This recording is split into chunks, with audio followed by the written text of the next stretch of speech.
2025 সালে শবে বরাত কবে? শবে বরাতে কি ভাগ্য লেখা হয়? এটা কতটুকু সত্য? এই রাতে আল্লাহ কি করেন? শবে বরাত 2025 সালে 14 ফেব্রুয়ারি শুক্রবার দিবাগত রাতে পালিত হবে। শবে বরাত ইসলামিক রীতি অনুযায়ী একটি গুরুত্বপূর্ণ রাত। ফার্সি ভাষায় শব মানে রাত এবং বরাত মানে মুক্তি।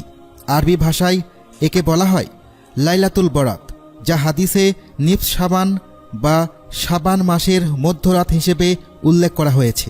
তবে অনেক দেশে এটি শবে বরাত নামেই পরিচিত।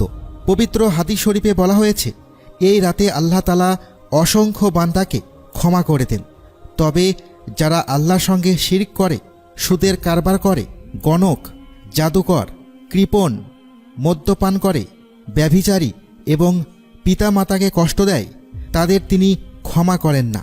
হজরত মুয়াজ ইবনে জাবাল রাদিয়াল্লাহু তাআলা আনহু থেকে বর্ণিত, নবী করিম সাল্লাল্লাহু আলাইহি ওয়াসাল্লাম বলেছেন, অর্ধ শাবানের রাতে আল্লাহ তাআলা মাখলুকাতের দিকে রহমতের দৃষ্টি দেন এবং মুশরিক ও বিদ্বেষ পালনকারী ছাড়া সবাইকে ক্ষমা করে দেন। সহিহ ইবনে হিব্বান 5665। হজরত আবু সালাবা রাদিয়াল্লাহু তাআলা আনহু থেকে বর্ণিত আরেকটি হাদিসে বলা হয়েছে, যখন অর্ধ শাবানের রাত আসে তখন আল্লাহ তাআলা মুমিনদের ক্ষমা করেন, কাফেরদের ফিরে আসার সুযোগ দেন, কিন্তু হিংসুকদের হিংসা পরিত্যাগ করা ছাড়া ক্ষমা করেন না। কিতাবুস সুন্নাহ 3য় খণ্ড পৃষ্ঠা 382। অনেকেই মনে করেন শবে বরাতে মানুষের ভাগ্য নির্ধারণ করা হয়।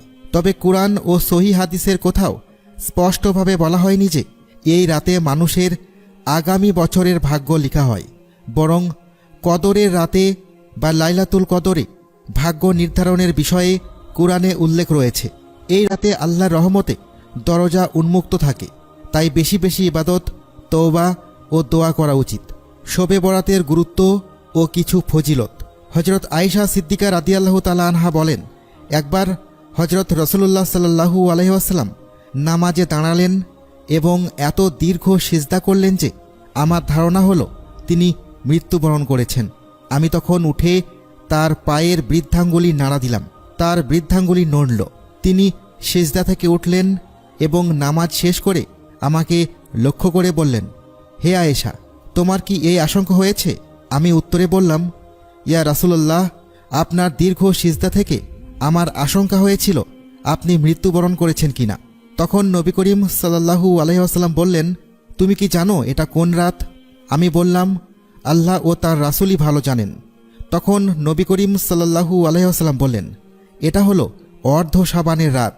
এই রাতে আল্লাহ তাআলা তাঁর বান্দাদের প্রতি মনোযোগ দেন, ক্ষমা প্রার্থনাকারীদের ক্ষমা করে দেন, অনুগ্রহ প্রার্থীদের অনুগ্রহ করেন, আর বিদ্বেষ পোষণকারীদের তাদের অবস্থাতেই ছেড়ে দেন। শোয়াবুল ইমান 3য় খণ্ড পৃষ্ঠা 382। হাদিসে আরও এরশাদ হয়েছে, হজরত মুহাম্মদ সাল্লাল্লাহু আলাইহি ওয়াসাল্লাম বলেন, যখন শাবানের মধ্য দিবস আসবে তখন তোমরা রাতে নফল ইবাদত করবে এবং দিনে নফল রোজা পালন করবে। ইবনে মাজাহ। ইবাদতের মধ্যে শ্রেষ্ঠ হলো নামাজ, আর নফল ইবাদতের মধ্যে শ্রেষ্ঠ হলো নফল নামাজ। প্রতিটি নফল ইবাদতের জন্য নতুন অজু মুস্তাহাব। এছাড়া প্রতি মাসের 13, 14 ও 15 তারিখ আয়ামে বীজের নফল রোজা তো রয়েছেই। শবে বরাত হলো ইবাদত বন্দেগীর রাত। দান খয়রাত করা ও মানুষকে খাওয়ানো এক প্রকার ইবাদত। তবে এ দিন ও রাতকে হালুয়া রুটি খাওয়ার রাতে পরিণত করে ইবাদত থেকে গাফেল হওয়া বুদ্ধিমানের কাজ নয়। শবে বরাত উপলক্ষে কি করা উচিত? নফল রোজা রাখা, নফল নামাজ পড়া, কেরাত ও রুকু সিজদা দীর্ঘ করা, কোরআন তিলাওয়াত করা, দরুদ শরীফ বেশি পাঠ করা, ইস্তেগফার অধিক পরিমাণে করা, ফজিলতপূর্ণ বিভিন্ন দোয়া, তাসবিহ তাহলিল ও জিকির আজকার করা।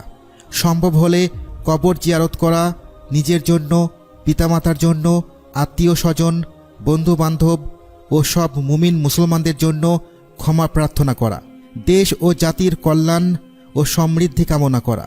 এখানে আরেকটি প্রশ্ন, শবে বরাত কি ভাগ্য রজনী? এর উত্তর হলো না, এ রাত্রি ভাগ্য রজনী নয়।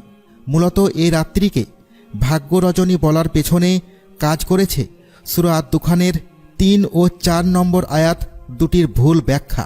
আল্লাহ বলেন, অবশ্যই আমরা তা এক মুবারক রাত্রিতে অবতীর্ণ করেছি। অবশ্যই আমরা সতর্ককারী।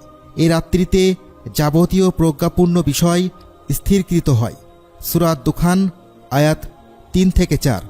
এই আয়াতদ্বয়ের তাফসিরে অধিকাংশ মুফাসসির বলেন, এই আয়াত দ্বারা রমজানের লাইলাতুল কদরকেই বোঝানো হয়েছে। সুতরাং প্রকৃত ভাগ্যরজনী হল লাইলাতুল কদর, যা রমজানের শেষ 10 দিনের বিজোড় রাতগুলির মধ্যে একটি। শবে বরাত ভাগ্য নির্ধারণের রাত নয়, বরং এটি আল্লাহর রহমতের রাত, যেখানে আল্লাহর বান্দারা ক্ষমা প্রার্থনা করলে তিনি তাদের ক্ষমা করে দেন। শবে বরাতের রাতে কেউ যদি 12 রাকাত নামাজ পড়ে, প্রতি রাকাতে সূরা ফাতিহা একবার, কুল হুয়াল্লাহ সূরা 10 বার, ওই ব্যক্তির জীবনের তামাম গুনাহ আল্লাহ মাফ করে দিবেন, তার বাকি জিন্দেগি রহমত দিয়ে পরিপূর্ণ করে দিবেন।